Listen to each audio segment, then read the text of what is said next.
విభీషణుడితో హనుమంతుడికి స్నేహం ఎలా ఏర్పడిందో మీకు తెలుసా? శ్రీరాముని ఆజ్ఞతో హనుమంతుడు సీతమ్మను వెతకడానికి సముద్రాన్ని దాటి లంక నగరానికి చేరుకున్నాడు.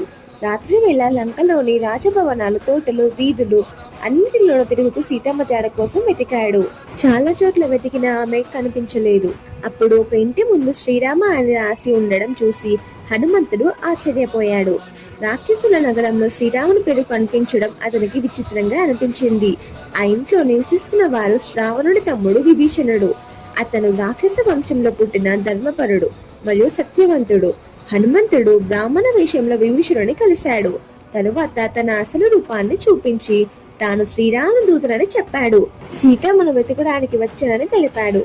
విభీషణుడు ఆనందపడి సీతమ్మను అశోకవనంలో ఉంచారని చెప్పి అక్కడికి వెళ్లే దారిని చూపించాడు. విభీషణుడు చెప్పిన దారిలో హనుమంతుడు అశోకవనానికి వెళ్లి చివరకు సీతమ్మను కనుగొన్నాడు.